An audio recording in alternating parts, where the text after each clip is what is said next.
अगर आप एक स्टूडेंट हैं और किसी भी एग्ज़ाम की तैयारी कर रहे हैं तो आपके मन में एक ख़्याल ज़रूर आया होगा कि अपनी पढ़ाई का टाइम बढ़ाने के लिए अगर किसी तरीके से नींद कम कर दी जाए तो उससे बहुत फ़ायदा होगा।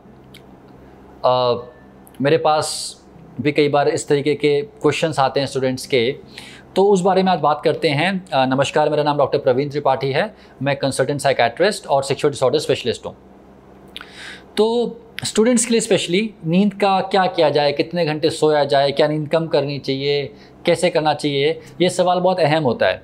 अब एक बात को याद रखिएगा, आप जो भी पढ़ाई करते हैं, मान लीजिए आपने सुबह 10 बजे से लेकर शाम के 9 बजे तक पढ़ाई की, 8 घंटे 7 घंटे 6 घंटे जितनी पढ़ाई की, आपने जो भी इन्फॉर्मेशन पढ़ी वो शुरुआत में जाके आपके दिमाग के एक हिस्से में स्टोर हो जाती है जिसको हम बोलते हैं हिपोकैम्पस, और ये होती है शॉर्ट टर्म मेमोरी, कुछ समय की मेमोरी, शॉर्ट टर्म के लिए मेमोरी है। सेकेंड स्टेप में क्या होता है, ये जो इन्फॉर्मेशन है आपके हिपोकैम्पस या शॉर्ट टर्म मेमोरी वाले स्टोरेज में पड़ी होती है, ये ट्रांसफ़र कर दी जाती है आपके लॉन्ग टर्म मेमोरी के लिए, जो लंबे टाइम तक चीज़ें याद रहती हैं, और वो होता है कॉर्टेक्स में, ब्रेन का एक पार्ट होता है कॉर्टेक्स। अब ये जो इन्फॉर्मेशन का ट्रांसफ़र है शॉर्ट टर्म मेमोरी से लॉन्ग टर्म मेमोरी में, ये होता है नींद में।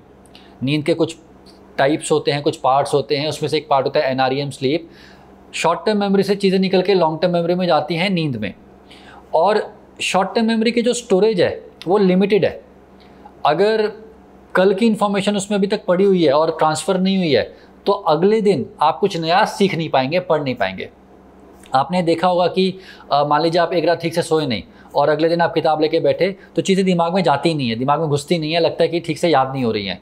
वो इसलिए याद नहीं होती हैं क्योंकि रात में नींद पूरी नहीं हुई, तो उसके पहले दिन की जो चीज़ें इन्फॉर्मेशन थी वो अभी तक अटकी पड़ी है शॉर्ट टर्म स्टोरेज में, वो खाली नहीं हुआ है शॉर्ट टर्म स्टोरेज, और इसलिए नई चीज़ें जा नहीं पा रही हैं।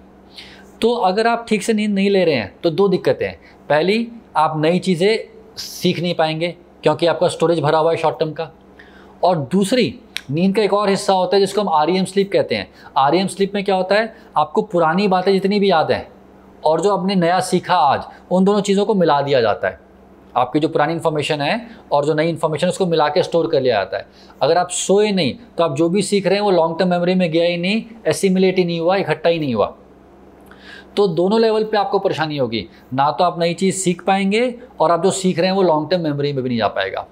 तो ये सुनने में अच्छा लगता है कि मैं सिर्फ 2 घंटे सो के पढ़ा, मैं सिर्फ 3 घंटे सो के पढ़ा। रियलिटी में ऐसा होता नहीं है। एक आध दिन तो आप कर लेंगे, मान लीजिए कल एग्जाम है, आज थोड़ा आप कम भी सो लिए तो भी चल जाएगा काम, कोई बड़ी बात नहीं है। लेकिन अगर आपको लंबे टाइम तक तैयारी करनी है तो ये चीज़ नहीं चलेगी।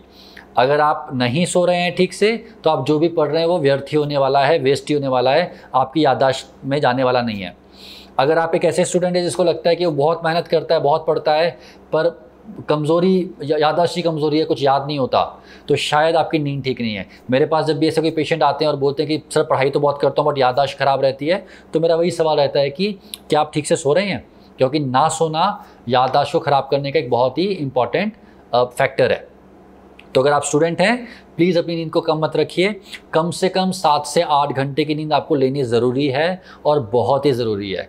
आपकी जो भी नॉर्मल स्लीप है, अगर आप स्टार्टिंग से कम सोने वाले लोग हैं, 6 साढ़े 6 घंटे में आप फ्रेश फील करते हैं तो फिर भी चलेगा। लेकिन अगर आप एक ऐसे व्यक्ति हैं जो कि नॉर्मली 7 से 8 घंटे सोता था और पढ़ाई करने के लिए कम करने की कोशिश कर रहे हैं, तो बिल्कुल ऐसा मत करिए।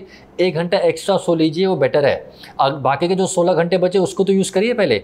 लोग नींद को पहले कम करने की कोशिश करने लगते हैं, ऐसा मत करिए। इससे आपको लॉन्ग टर्म में नुकसान होगा, याददाश्त का भी नुकसान होगा और बाकी बीमारियां भी बढ़ती हैं। तो ये बात स्टूडेंट्स के लिए बहुत इंपॉर्टेंट है, और हमारी कोशिश रहती है कि मानसिक स्वास्थ्य को लेके, सेक्सुअल हेल्थ को लेके जो इंपॉर्टेंट इन्फॉर्मेशन है आप तक पहुंचाई जाए, और मुझे उम्मीद है कि इन्फॉर्मेशन आपको हेल्प करेगी। धन्यवाद, शुक्रिया।